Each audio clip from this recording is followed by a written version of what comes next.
Hello and welcome to the Film Pulse podcast. This is episode number 344. My name's Adam Patterson. With me today, we got Kevin Rakestraw. Hey, Kevin. Hey. This week on the show, we'll be taking a look at Annabelle Attanassio's Mickey and the Bear.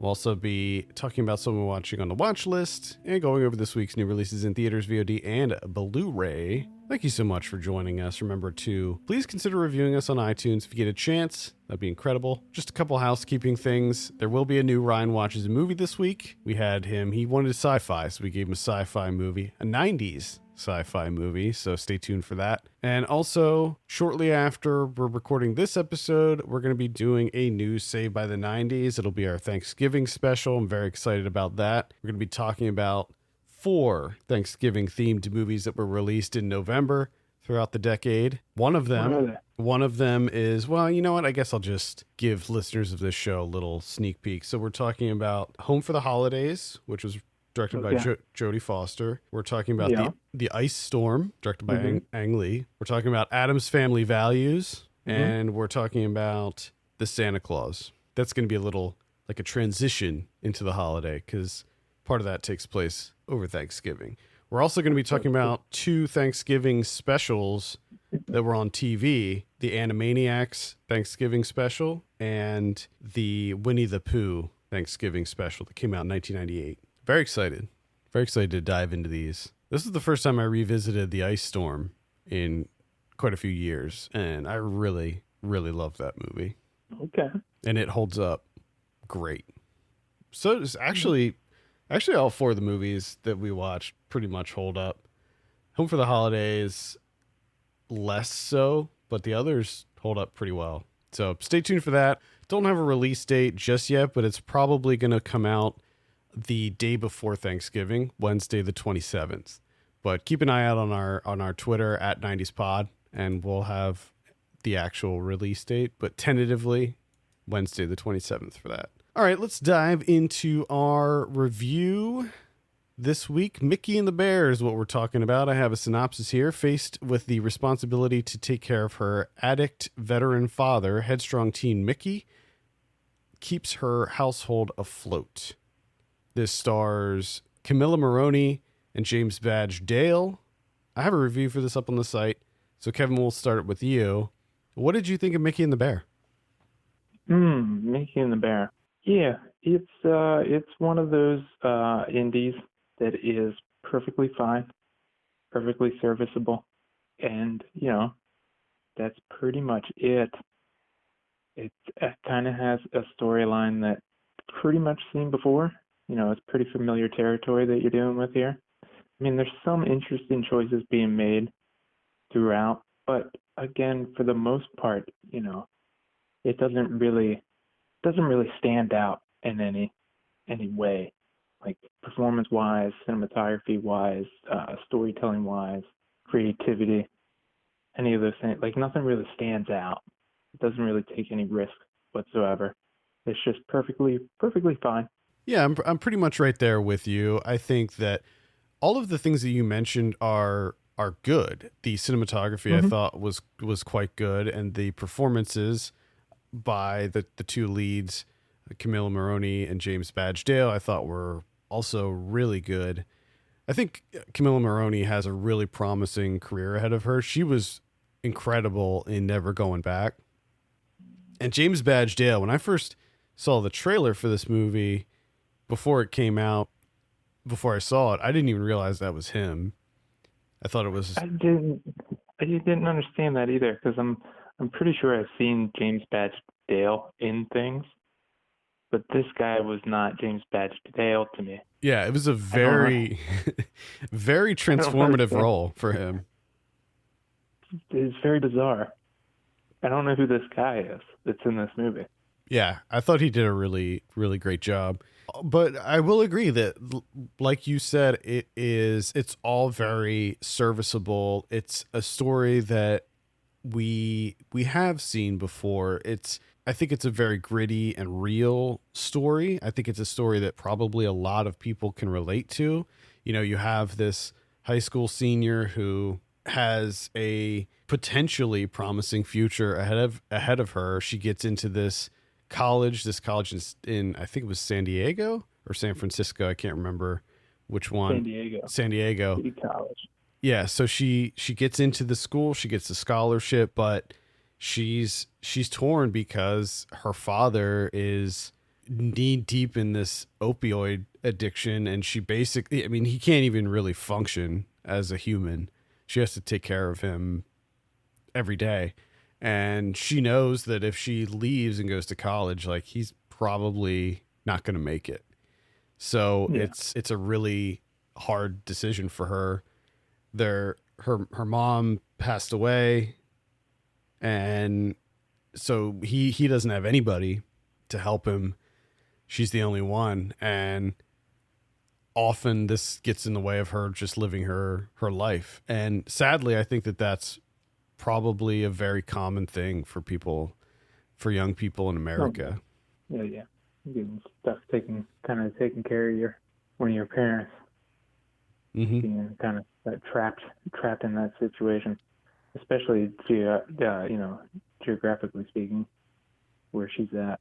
Yes. There's not a whole lot going on there. Yeah, so this takes place in rural Montana? I want to say Montana. Yeah, Montana, because she's wearing a Montana sweatshirt. So you have these sort of pretty relevant themes of, the opioid crisis. And the other thing is, like, he's a veteran and he was injured, and they don't really get into it. I was kind of hoping that they would get into it a little bit more of how he was treated after coming back from deployment, where he clearly has post-traumatic stress. He is suffering from other injuries, and obviously he's not being taken care of by the VA, and they don't really get into that too much. And I was kind of hoping that maybe they would dive into that a little bit deeper, just to give the movie a little bit more substance. But as it stands, I think it's all fine. It's all good. For me, that is one of the aspects of this movie, storytelling wise, that I did appreciate, where they don't go into it more, because this movie, Mickey is centered. This is about Mickey having to do. So it doesn't, like, even though her dad comes into it and there's a couple of scenes with him, with the PTSD and everything, but this is more of just her, which was something that I did appreciate, like in regards to her love interest, how they were there, and then sometimes they might just disappear and you don't really see them anymore. That's another aspect of the movie too, where she has this, I don't know if I'd go as far as calling him abusive, but like heading down that path. Like if she stayed with him, it probably would have ended up there. Yeah. Let's say that he has it in him. Yeah, he has a future in it. And then something happens and she basically breaks up with him and then meets this other guy, but her dad sort of sabotages that whole relationship. Which is something another thing that I did kind of appreciate, where for the most part there isn't this, like you said in the beginning, it's pretty realistic in that in this movie there isn't this, like, there was a part of me that was worried, because I'm always kind of waiting for this, like, huge dramatic thing to happen that just, cripples everyone. But luckily that didn't happen. It's kind of, it's on an even keel, just realistic, in that there's not this, like when they went hunting, there's a part of me that was thinking that, okay, they're going to do something insane here, just out of left field. They would feel completely out of place, but thank God they didn't do that. Now they do a tiny bit at the end, the way that the relationship between her and her father, how it kind of escalates to the breaking point. I thought that was a little bit odd. I didn't think it was odd.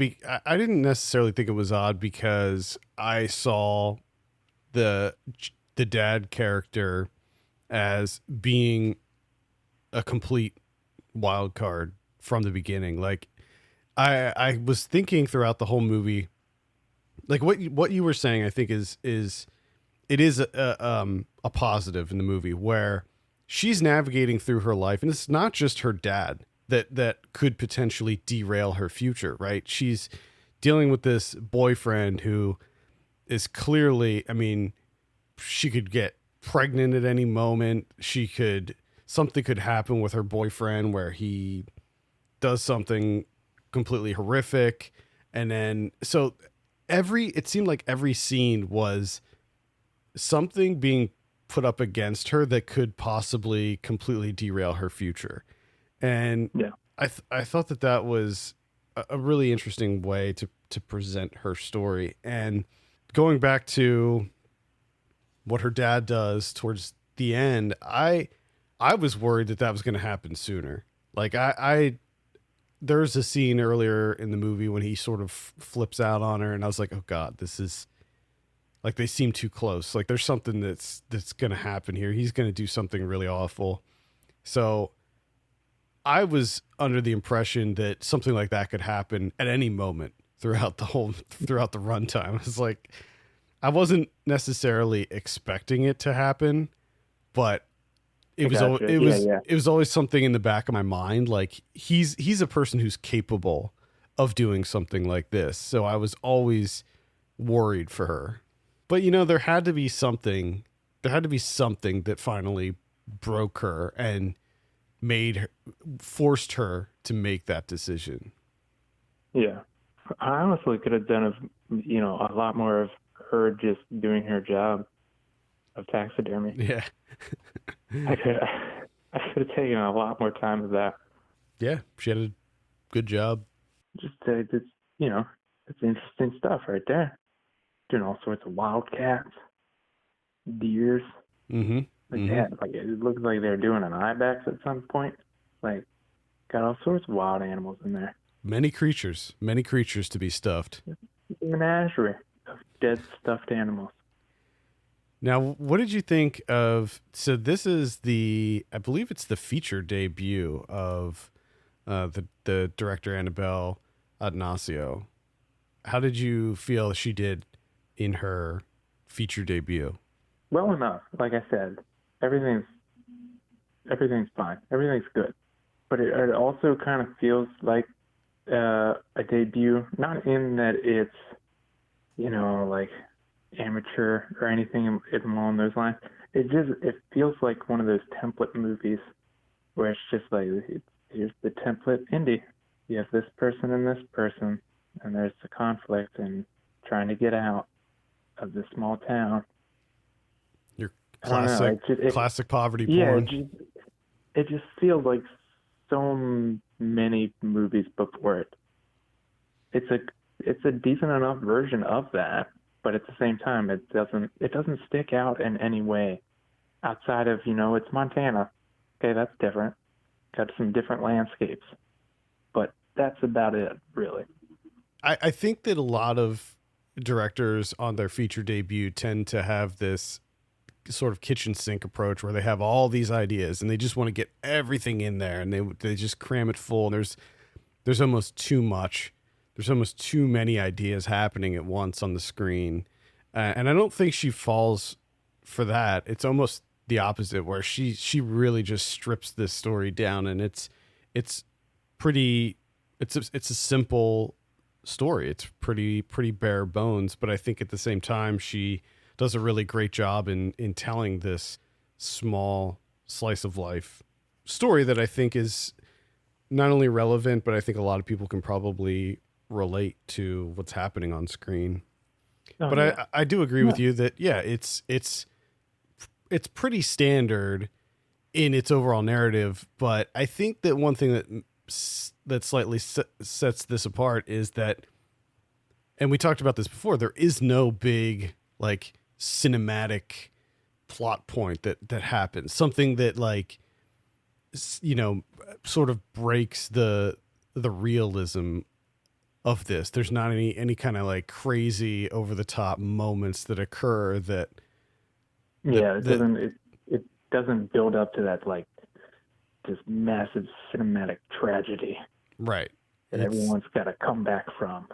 Everything is kept very, very grounded, and I think that That's a good thing in this case.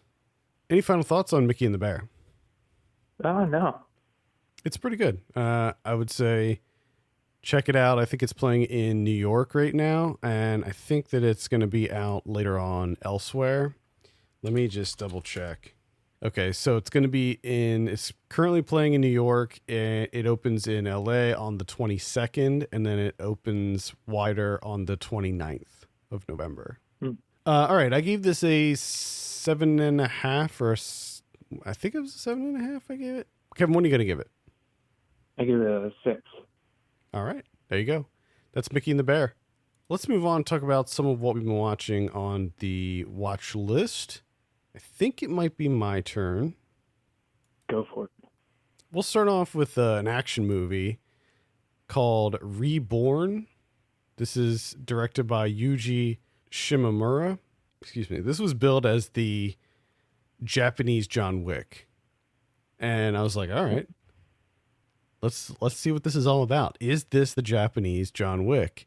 And it is sort of.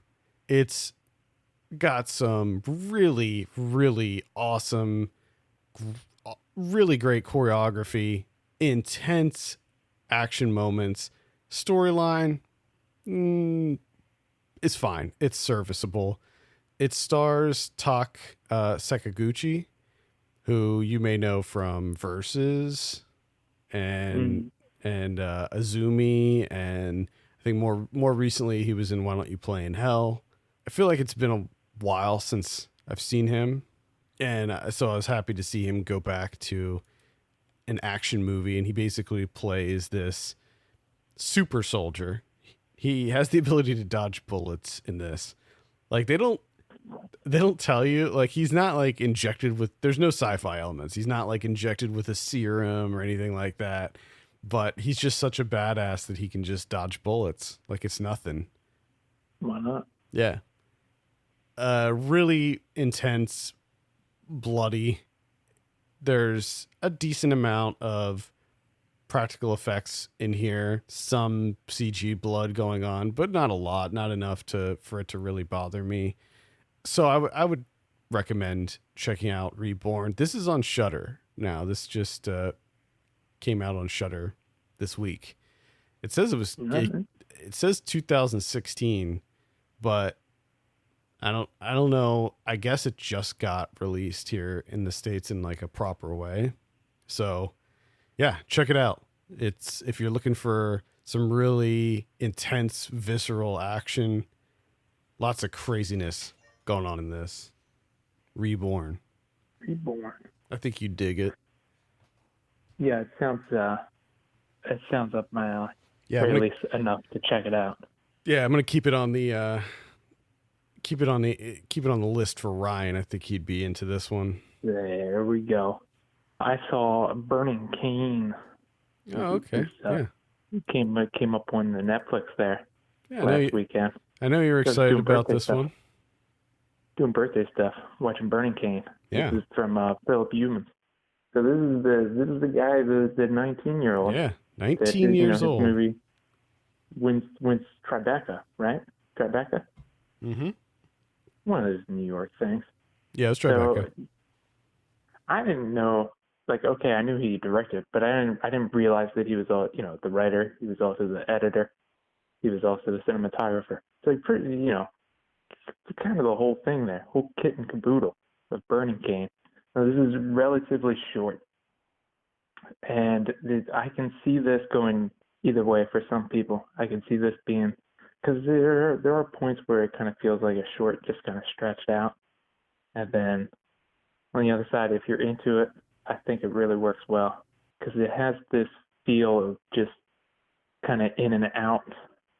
You don't really, like, the time elapsed isn't really like nailed down. You're just kind of, you're with this character for a little bit, now you're over here, and then you're with this character, and just time's passing, you're not really sure how much, that type of thing. So you have Wendell Pierce playing, he's a reverend, and his church, and it's kind of dwindling. His wife left him, he's kind of a drunk, or his wife was going to leave him, but I think she ended up dying. He's a drunk. He's always drinking and driving. The older woman, Helen, who she's like a member of the church, and then it's also like the other tie-in is her son and her grandson. Her son is like a big-time drunk trying to take care of his son, which for whatever reason he likes to give him liquor. He's a very young kid, should not be drinking liquor. And, it just kind of goes in and out of all those things. The cinematography is pretty fantastic. This takes place in rural Louisiana, so you got phenomenal location and just some interesting choices visually too. There's the way that this movie ends is she ends up making this decision, and it's shot from the outside, right, at night outside through the window pane. So all you see is her silhouette in the window of what she's preparing to do and what she ends up doing, which was it was pretty phenomenal final shot.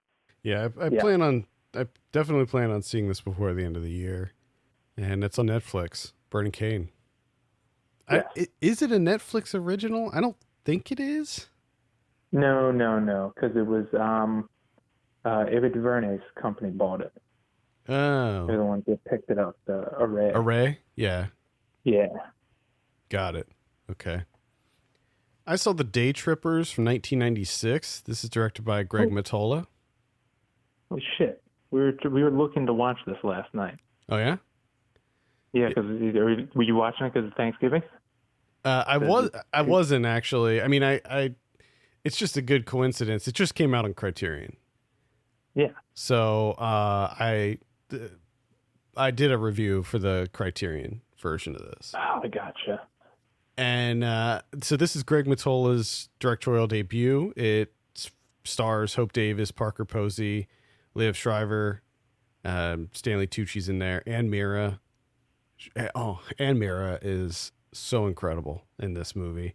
But then again, everybody is. So the movie takes place over the course of one day, and it is about a family who they decide to take a trip into the city. So they live in upstate New York, and then they decide to take a day trip into the city because Parker Posey and Liev Schreiber's characters, they're dating, they're a couple, and their parents, played by Ann Mira and I can't remember, Pat McNamara, I believe. They drive them into the city, and Hope Davis plays Parker Posey's sister, and she discovers a letter in her bedroom that appears to be a love letter from someone. And so she wants to go to her husband's office and talk to him about what this letter could be. So it turns into this sort of fun family romp where they're all trying to figure out where the husband is, played by Stanley Tucci, and they end up just like meeting these other people in the city and having these sort of little side adventures. And it really made me reminisce about 90s indie movies and how much I really love indie movies, American indie movies of the 90s, because this is so much of an American indie movie of the 90s. I mean, it just exudes that, where the bulk of the movie is just conversations in the car, like seemingly pointless conversations, lots and lots of dialogue, very low budget. This had like a $50,000 budget. It was shot on 16 millimeter. And I just really, really enjoyed it. I had such a great time with this. Certainly it's not for everyone. I think a lot of people might find it a bit too dry, but I had a blast with it. And the new Criterion version, they fully restored it. So before the Criterion version, you could only get this on DVD, and it was pan and scan. So it was 4:3, and it was awful. Apparently, I didn't see it on DVD, but apparently the transfer was just so terrible, and they fully remastered it, so it looks gorgeous. And you have a commentary track from Greg Mottola and Campbell Scott, who was in it, but he also produced it. And there were some other people on the commentary track, and then you have bonus features that have like conversations, newly recorded conversations between Greg Mottola and Parker Posey and Liv Schreiber and Hope Davis. So like really candid conversations that were really fun.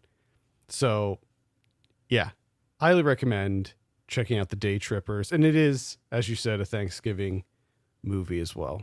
Yeah, because we're currently in the throes of finding and watching Thanksgiving movies, right? So that one we weren't able to find. But this list that we had of Thanksgiving movies told us You've Got Mail from Nora Ephron is a Thanksgiving movie. So we watched that because I was also thinking, you know what, it'll be interesting to see, you know, a movie from 1998 completely centered around the internet and email. It's going to be fun for that alone, okay? I just thought that this was like kind of like a simple rom-com, right? Because I just figured it's two people and mailing each other and then they finally meet at some point in time. What I didn't realize is that Tom Hanks' character in this is like he's absolutely terrible. Yeah, He's just an awful person. If I remember correctly, he owns like a giant chain bookstore, right? And he's trying yeah. Or he's like a manager of one or something. He owns it. His family owns Fox Books, which essentially is like these giant, you know, like Barnes and Noble type Borders type deal, right? And Meg Ryan, she owns a little independent bookshop that specializes in children's books. So his family, their bookstore moves into the neighborhood. All the independents start shutting down, right? They're corresponding back and forth. They're in love with each other, right? They're not meeting. They live in the same area. They just don't know. But they do meet each other, but they don't know that the people with the email on their AOL. So he does, though. He finds out that she is the woman that he's been emailing this whole time, right? So she hates him. He knows that for sure. So he's like, oh, well, I won't let her know that I know. And then I'll just try and like manipulate her into meeting this guy and falling for this guy. So he's like meeting up with her all the time and like talking to her about like, oh, what did the guy in the email say? And da-da-da. And it's him the whole fucking time. Like he's like lying for, you know, months. And then at the end, it's just supposed to be like quirky fun. Like, haha, he's not that bad of a dude. But he is. Like, he ruined her whole life and then lied to her about it for months. And then he was just like, hey, I am the guy from the email thing. And she was like, oh. Oh, you. And does the little, she does the make Ryan face. Like, oh. And then, you know, apparently they're going to be together. And also, it's not a Thanksgiving movie. There's one fucking scene where everyone's shopping for Thanksgiving and someone's like, Happy Thanksgiving. That's it. Literally 1 minute of the movie. There's not a whole lot because obviously I did a lot of research around Thanksgiving movies for the upcoming episode of Saved by the 90s. And there's not a lot that are specifically centered around Thanksgiving. No, there isn't. And like, and that's why, like, so we picked the Santa Claus as our last one, and I'm like, wasn't there like a Christmas movie? And like, I remembered most of that movie from watching it as a kid, and I didn't remember anything about Thanksgiving being in it. So I like read up on it before I wasted time watching it again, and like a lot of people were like, oh, well, you know, it takes place over Thanksgiving, like he has to do this and that. And I'm like, okay, well, yeah, let's do it. And then I watched it in preparation for the show, and it's like, there's really nothing about Thanksgiving in this. This is just straight up Christmas. But I mean, it still acts as a good transition into the Christmas. Cause I mean, like basically the day after Thanksgiving, you're in Christmas mode anyway. So, well, that's not even like, for whatever reason this year, hell, Christmas started like after Halloween. Yeah, or, like, yeah, like the day, Halloween. yeah, like the day after Halloween. All right, that's You Got Mail. The movie sucks. Yeah, I remember never really being a fan of that one to begin with. The only other one I'll mention here is called The Shed. This is a horror movie that came out this past weekend. It's directed by Frank Sabatella. It's about it's like a horror comedy. It's sort of billed as a horror comedy, although I didn't find it to be very funny at all. And it's about this kid he's getting bullied in school, and he discovers that, okay, so first of all, his family, his parents were killed in, I think it was a car accident. No, that's not correct. His mom died of cancer, I believe, and then his dad killed himself.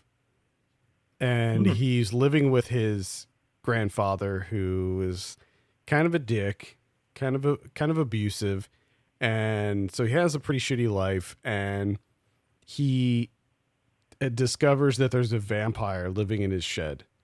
So this guy gets bit by a vampire and takes shelter in this kid's shed to get out of the sun. And his grandfather gets eaten by the vampire, and then like his best friend, he tells his best friend about it, and his best friend decides that he's going to feed the bullies to the vampire. And it sort of escalates from there, and it's just not very good. It pulls in tropes from a lot of other horror movies, but instead of like necessarily like feeling like it's an homage to other horror movies, it just feels lazy, and I didn't really think anything about it was new or inventive or really entertaining in any way. So I can't recommend The Shed. That's a bummer.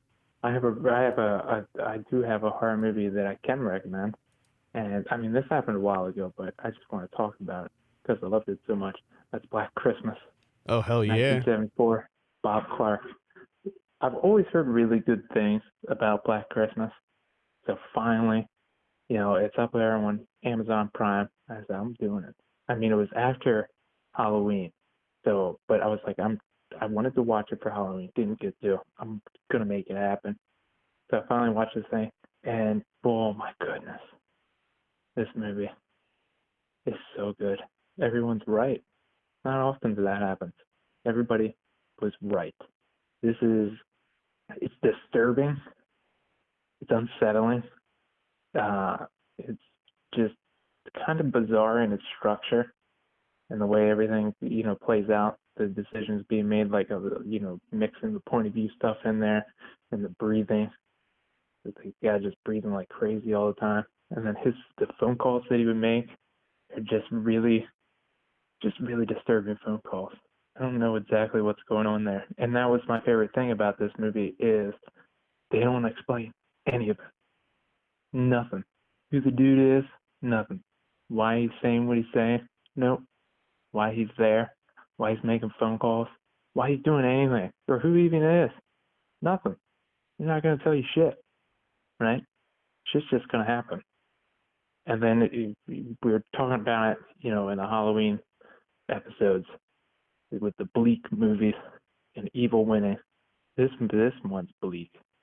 And just the way they do everything, that whole like ending sequence is just pretty much fantastic.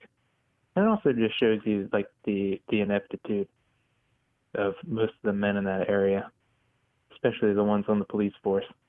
Just never once like, hey, let's just comb the house real quick. None of that. No one once thought of like, hey, let's just check out the rooms. Might be a good idea. Nope. I mean, this thing is just pretty much damn near perfect. Are you amped up for the new remake? I mean, I kind of am. I mean, I was slightly intrigued to begin with because I knew people love Black Christmas and the fact that it's, Sophia Takal directing it. But now I'm kind of even more excited because I'm like, damn, this movie is actually great. But there is that caveat of like, oh, well, now I could be like really disappointed and upset that it was remade. From what I like sort of saw in the trailer and looked at like the marketing materials and stuff, it looks like it's going to be quite different. It looks like it's going to be more like the girls who are being targeted are going to be kicking some ass in it, which kind of has me intrigued. See, that's how you got to do it. If you're going to redo something, it's like redo it. Do something different. Yeah, like the Lee Wanell's upcoming Invisible Man reboot. Oh, I'm very excited about that. Have you seen that trailer? Yeah, that kind of thing. Yeah, just Oh, that kind of thing. that looks. I love the premise of that. I think that's going to be something special. The other remake, the one that came out in I think it was 2006 for Black Christmas, is no good. You can I had a feeling because I've never heard anyone bring it up. yeah, you can skip that one.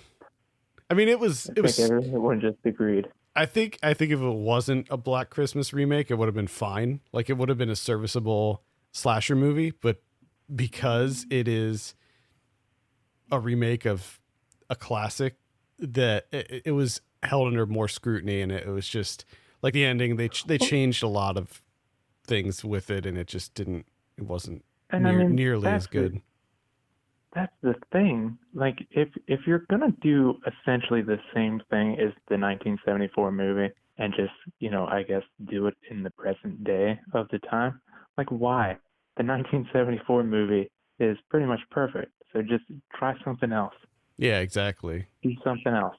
But as I'm looking through the cast list of Black Christmas 2006, someone is cast as Billy's mother, and there's an Agnes, and there's a Billy at different ages.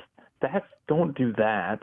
Yeah. That was one of the best things about the 74 version is that there's no backstory to the person. Just don't do that. That's where you end up screwing yourself. Original Black Christmas, directed by Bob Clark, who Incredible. You may all know from A Christmas Story, director of A Christmas Story, and Karate Dog, of course. We can't forget Karate Dog. He's responsible for maybe two of the best Christmas movies. Yeah. He's also responsible for Super Babies, Baby Geniuses too. And Fudgemania. Yeah. Don't forget Fudgemania. 1995. Maniac McGee. 2003. Oh my God, what a career. Very Incredible. Yeah. And of course Porky's too. He was the director of the first Porky's. He was and canon. I think he did Porky's too as well. Yeah. We're really varied in his choices here. I forgot there's one other one that I'll quickly mention, and that's Hitch Hike to Hell from 1977. This is directed by Irvin Berwick. I'm working on a review for this. It's coming out on Arrow this week. This is I don't know. It's not great. It's kind of your classic hitchhiker, murderer, serial killer story. I mean, for when this came out, it was somewhat new. And right before this came out, there actually was a serial killer who was murdering hitchhikers in California. So it's very loosely based on that story. Mm-hmm. And basically it's about this guy who he's sort of a Norman Bates type character where loves his mom. He's a mama's boy, and his sister ran away from home, and it devastated his mother. And because of that, anytime he picks up a hitchhiker, he will ask them about, where they're going and why they're leaving and stuff. And anytime anybody says that they ran away from home, or anytime they say something bad about their mom, he rapes them and kills them. No, Jesus. And that's just what he does. That's his thing. And God. it's fine. I mean, it's not great. The thing about this too is this is supposedly like a restoration, new 2K restoration, and it looks like shit. It looks so bad. There's so many dust particles and scratches and stuff. I don't know how they can call this a restoration. And there's two versions of it on the disc, and I watched both, and I watched half of one, and then the other half I watched the other version, which is just two different aspect ratios, and both look the same.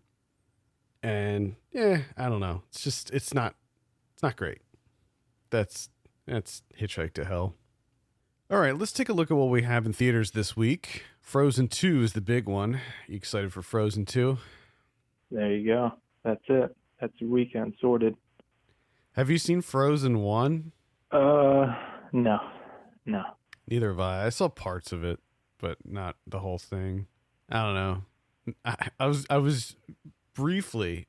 I just thought about saying maybe I'll watch it, but then I No, quickly you're not. realized. Then I quickly realized, no, I'm not going to watch it. Don't lie. Frozen 1 or 2. The brief bits that I saw of the first one, it just wasn't for me. Yeah. Which is funny though, because like it's not that I'm like a cynical old man or anything like that. I got Disney Plus, and it, because it's all of the Disney movies, many of which were, in the vault for years and years. I now have access to a lot of these older Disney movies that I haven't seen for many, many years. And this week I rewatched Oliver and Company and Sword in the Stone. So I've been going back and rewatching a lot of my favorite Disney movies growing up, and it's been amazing. It's just been an amazing time. Anyway, we also have 21 Bridges coming out.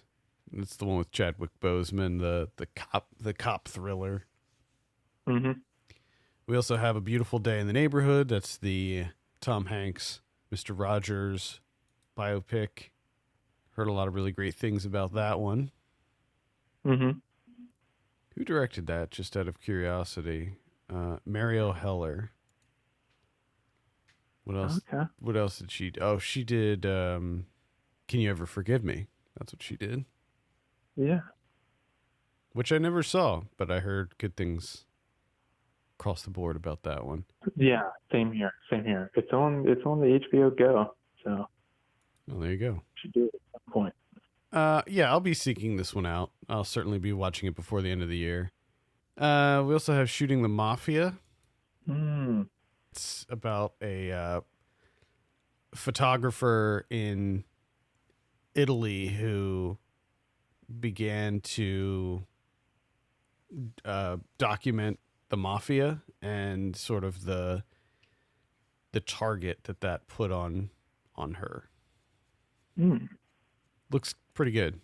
That's about it for theaters. On VOD this week, the 19th, we have A Reindeer's Journey, which is a documentary about a family of reindeer, I believe. Mm. Yeah. We have Queen of Hearts. This is I think it's a drama.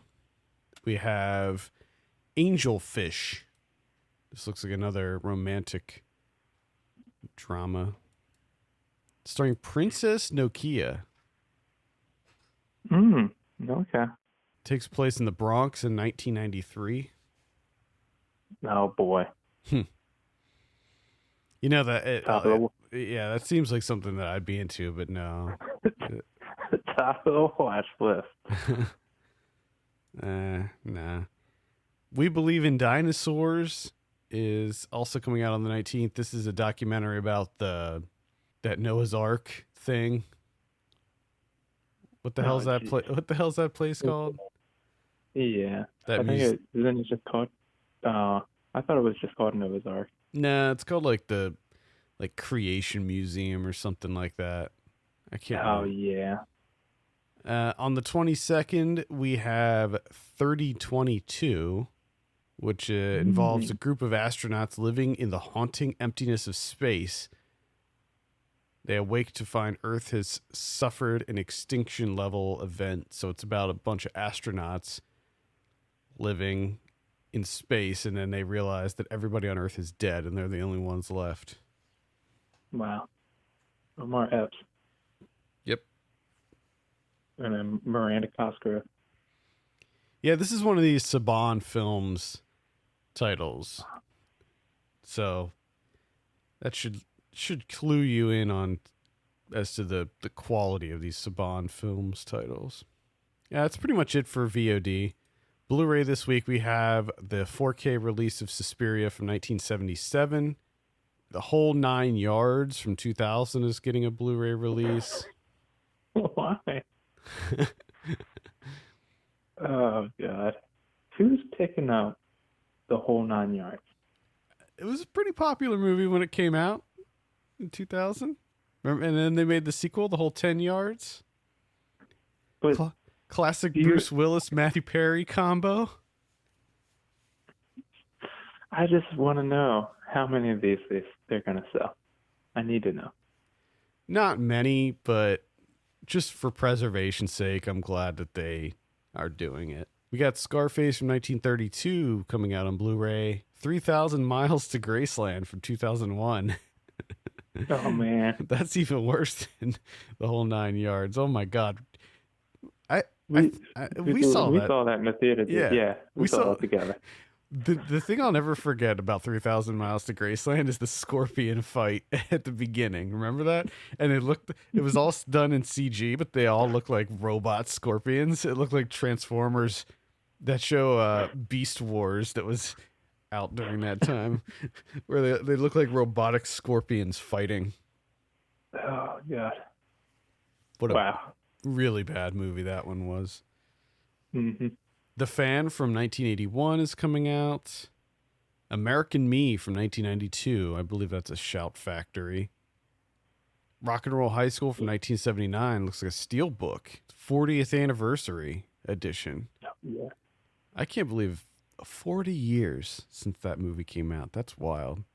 Memory, The Origins of Alien is coming out. That's the documentary about, obviously, the origins of the Alien movie. It's decent. The Boys Next Door from 1985.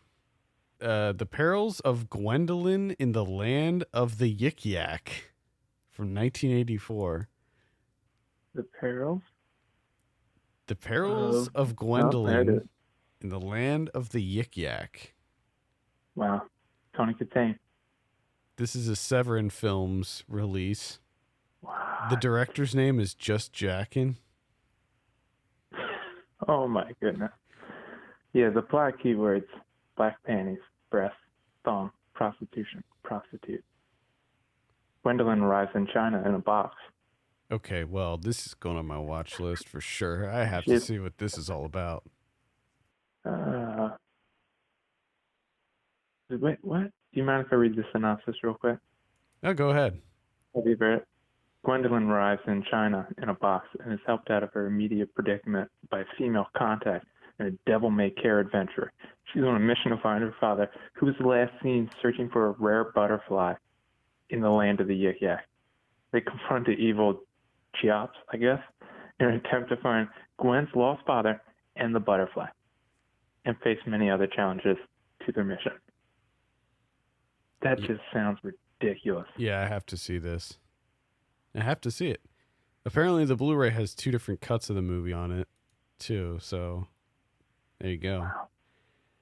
Incredible.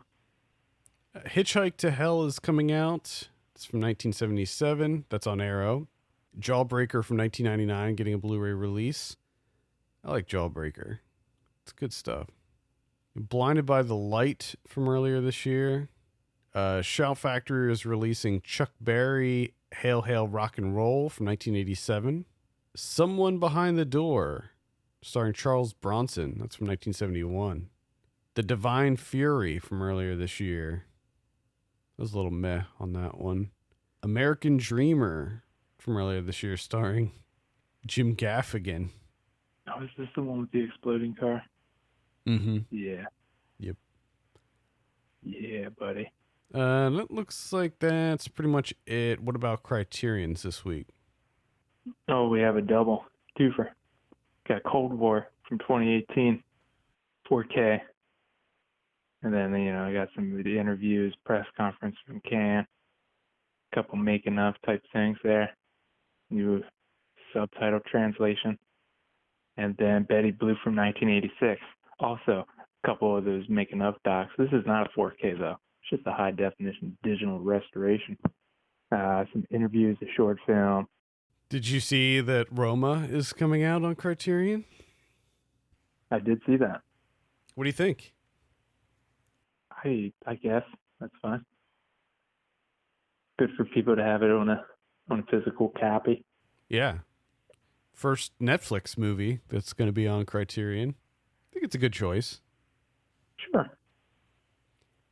All right. Sure. I think that's going to do it for this week. Thank you so much for listening. You can send us your questions and topics to podcast@filmpulse.net. Follow us on Twitter at FilmPulseNet and at FilmPulseKevin. And if you have a minute, consider reviewing us on your podcast platform of choice. For Kevin Rakestraw, my name's Adam Patterson. We'll see you next week.